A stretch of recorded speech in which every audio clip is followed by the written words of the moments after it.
Hello student, मैं हेमराज रेगर।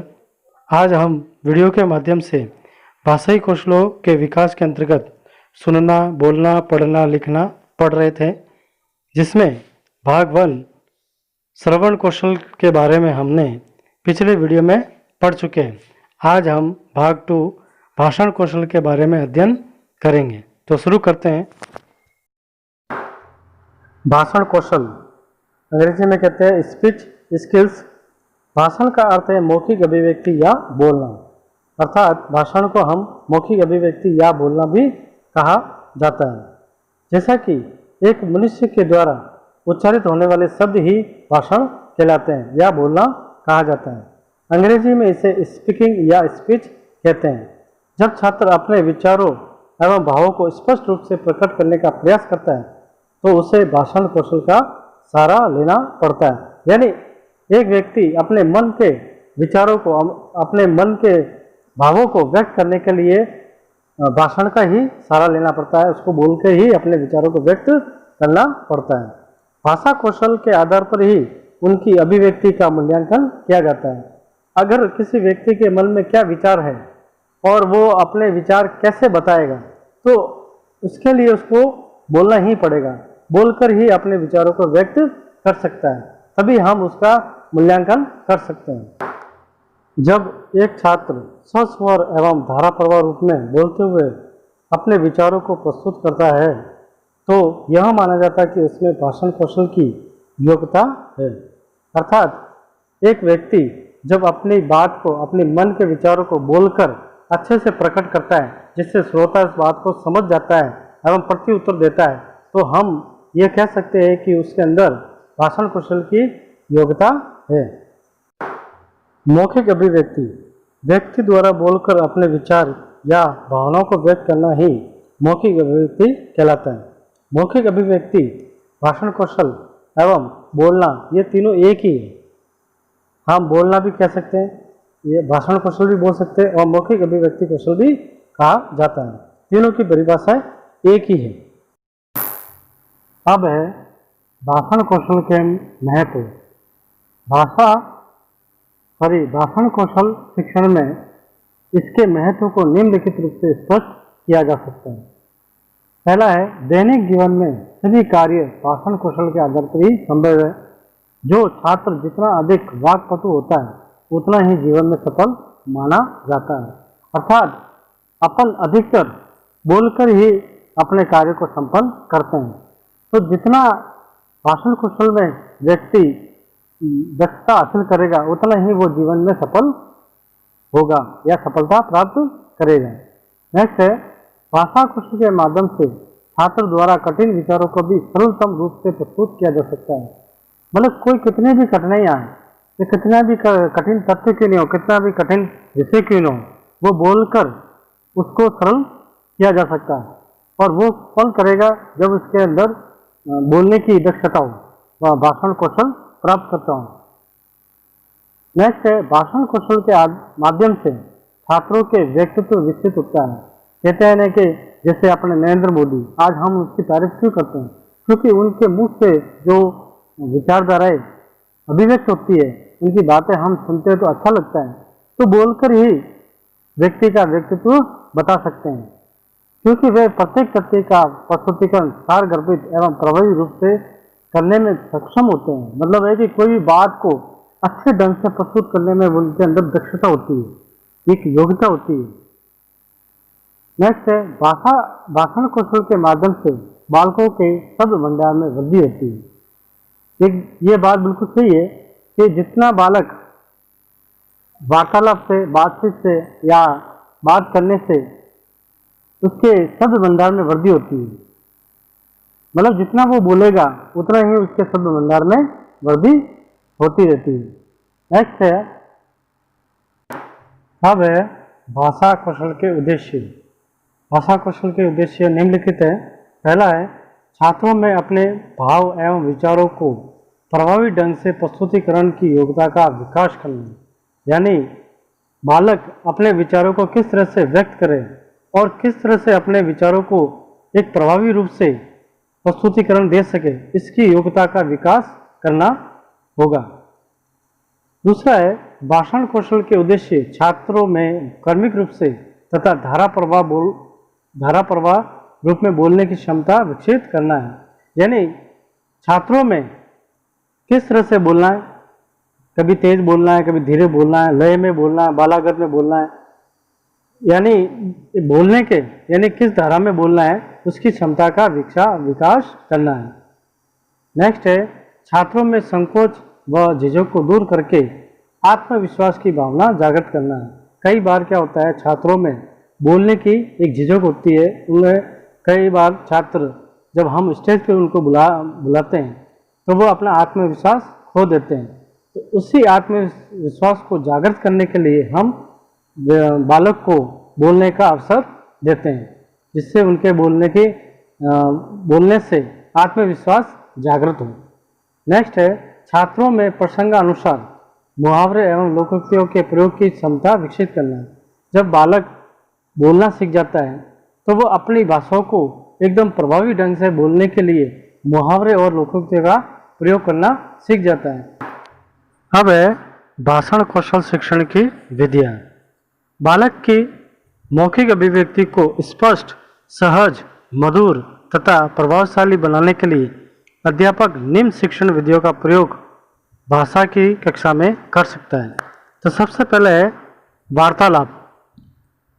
भाषा शिक्षण के दौरान शिक्षक को चाहिए कि वह बच्चों से विषय पर आधारित बातचीत करे, बच्चों को उनके विचार बताने के लिए प्रेरित करे। परस्पर बातचीत में छात्र जब अपने विचारों को स्वतंत्र रूप से प्रस्तुत करते हैं तब उनकी मौखिक अभिव्यक्ति का विकास तेजी से होता है। उसके बाद में है प्रश्न उत्तर। अध्यापक द्वारा प्रश्नों को पूछने तथा छात्र द्वारा उसका उत्तर देने के लिए मौखिक भाषा प्रयोग में लाई जाती है।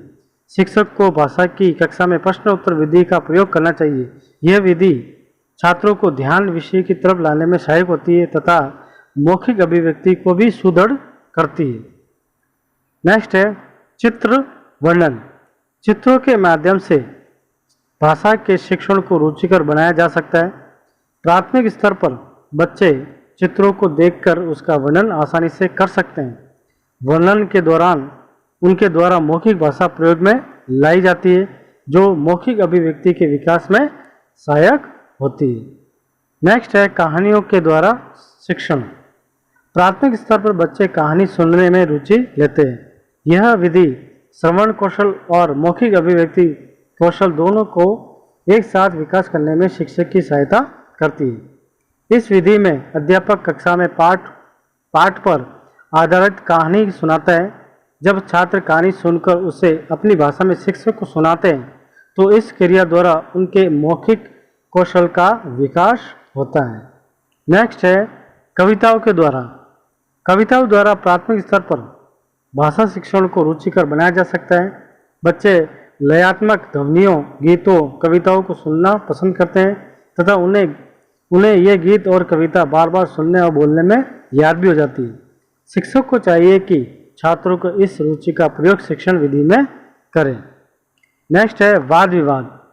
यह विधि मौखिक अभिव्यक्ति को स्वतंत्र रूप से विकसित करती है। वाद विवाद विधि में छात्र मौखिक रूप के माध्यम से अपने विचारों को प्रस्तुत करता है। इसके द्वारा बालक की मौखिक अभिव्यक्ति को तर्क का आधार भी मिलता है। इस विधि के प्रयोग से अध्यापक सुगमता से छात्रों के विचारों को समझ लेता है। नेक्स्ट है अनुच्छेद सार। छात्रों के द्वारा अनुच्छेदों को पढ़कर उन्हें अपने शब्दों में व्यक्त करने से उनकी मौखिक अभिव्यक्ति का विकास होता है। उसके बाद है भाषण विधि। भाषण मौखिक अभिव्यक्ति के विकास में एक महत्वपूर्ण भूमिका निभाता है। इस विधि में छात्र को अध्यापक द्वारा विषय देकर उस विषय पर बोलने के लिए कहा जाता है। किसी विषय पर कक्षा या स्कूल के समारोह में सभी छात्रों के सामने बोलने से बालक का आत्मविश्वास बढ़ता है। जब छात्र भाषण का अभ्यास बोलकर करता है तो उसकी मौखिक अभिव्यक्ति का भी विकास होता है। अंत में है नाटक मंचन के द्वारा। नाटक मंचन में मौखिक भाषा का प्रयोग किया जाता है। यह विधि छात्र के मौखिक अभिव्यक्ति का विकास पूर्ण रूप से करने में सहायक होती है। छात्र इस विधि में ध्यान लगाकर मौखिक अभिव्यक्ति के विशेष रूपों को सीखता है।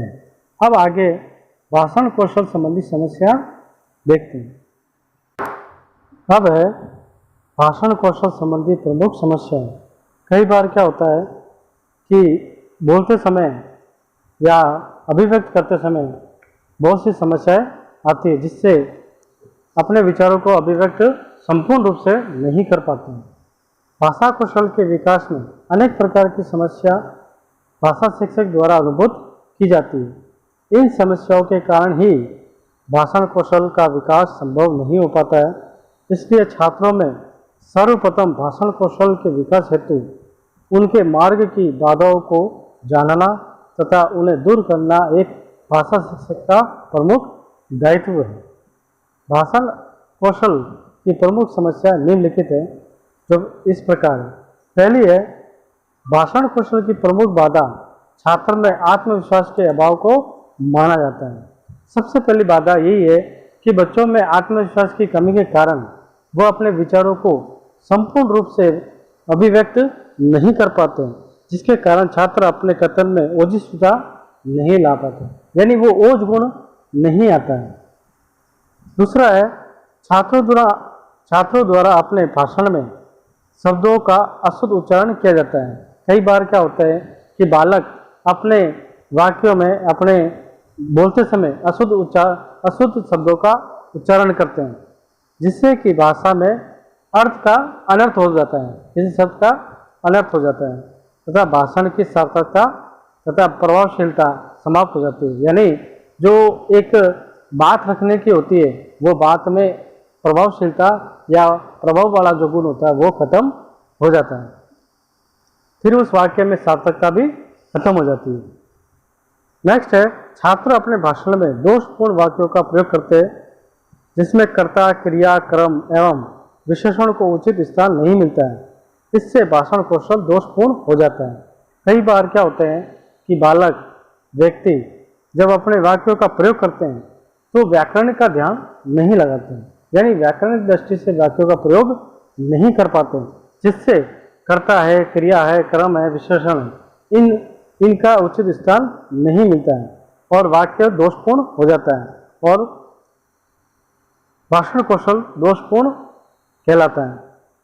नेक्स्ट है, भाषण में व्याकरण एवं विद्या की आवश्यकता के अनुसार भाव एवं लय के अभाव में भाषण दोषपूर्ण बन जाता है। कहने का मतलब है, कई बार व्याकरण और विद्या की आवश्यकता के अनुसार भाव और लय भी देना पड़ता है। कई बार हम एक शिक्षक जब पाठ को पढ़ाता है तो पाठ में एक लय से अगर पढ़ाएगा तो वो अरुचिपूर्ण माना जाता है। उस पाठ में कई बार विराम भी होता है, तेज से पढ़ना भी पड़ता है, तेज, और उसको थोड़ा लय, ताल, बलागत सब ध्यान रखते हुए उसको पढ़ना पड़ता है, तभी वो शिक्षण प्रभावीपूर्ण माना जाता है और सुनने वालों को, श्रोता को भी इसमें आनंद प्राप्त होता है। आगे हम प्रमुख जो समस्या है उसके उपाय क्या है उसके बारे में जानेंगे। अब है भाषण कौशल के विकास के उपाय एवं समस्याओं के समाधान। भाषण कौशल के विकास में भाषा शिक्षक एवं विद्यालय व्यवस्था की महत्वपूर्ण भूमिका होती है। अर्थात एक व्यक्ति या एक छात्र जब घर पर कोई भी भाषा बोलता है तो उस भाषा में व्याकरणिक दृष्टि से वो सही नहीं होती, लेकिन जब वो स्कूल में जाता है तो उसकी भाषा को सुधार करने वाला एक शिक्षक ही होता है, जिससे उसके भाषण कौशल में दक्षता हासिल होती है। तो हम पॉइंटों के माध्यम से समझेंगे। पहला पॉइंट है, शिक्षक को भाषण कौशल के विकास हेतु बालक में आत्मविश्वास की भावना विकसित करनी चाहिए। सबसे पहला कार्य यही होना चाहिए कि बालक को ज़्यादा से ज़्यादा उसको स्टेज पे बुलाकर उसको बोलने का एक अवसर प्रदान करना चाहिए, जिससे उसके अंदर संकोच, झिझक और आत्मविश्वास जागृत हो सके। नेक्स्ट है, छात्रों को शिक्षक द्वारा उसके भाषण को सकारात्मक रूप में स्वीकार करना चाहिए तथा उसकी त्रुटियों या गलतियों को दूर करने में आत्मीय व्यवहार का सहारा लेना चाहिए। कई बार क्या होता है, बालक को उसकी कविता बोलने के लिए हम खड़ा करते हैं, उसको किसी विषय वस्तु के बारे में बोलने के लिए खड़ा करते हैं, तो हमें उनकी गलतियों को दूर करने में एक आत्मीय व्यवहार का सहारा लेना चाहिए, एक पिता का रोल निभाना चाहिए। अब आगे है, शिक्षक द्वारा छात्रों को भाषण संबंधी प्रतियोगिता में भाग लेने के लिए प्रेरित करना चाहिए तथा समय समय पर उनको पृष्ठ पोषण प्रदान करना चाहिए। अर्थात एक छात्र में अगर हम भाषण कौशल में दक्ष करना चाहते हैं तो हमें विद्यालय स्तर पर कई प्रतियोगिता का आयोजन करना चाहिए, जिससे वह अपनी अभिव्यक्ति को सुधार सकता है, अपने भाषण कौशल को सुधार कर सकता है। और इसके अलावा बच्चों को पृष्ठ पोषण प्रदान करना चाहिए, अर्थात उनको शाबाशी देनी चाहिए, उनके प्रशंसा करनी चाहिए, उनको पुरस्कार प्रदान करना चाहिए, जिससे वो अपने भाषण कौशल में दक्षता हासिल कर सके। अंत में छात्रों को भाषण में एक ही शब्द जैसे मतलब तथा एक ही वाक्य के प्रयोग को बार बार करने से जिससे भाषण को प्रभावी बनाया जा सके। यानी बच्चा अगर कोई किसी चीज़ के किसी शब्द को गलती करता है तो हमें उसको बार बार लिखाना चाहिए, उसको बार बार लिखने से उसकी गलती सुधर सकती है। तो ये है भाषण कौशल के समस्या। अब आगे हम अगले वीडियो में अगला कौशल पढ़ेंगे। धन्यवाद।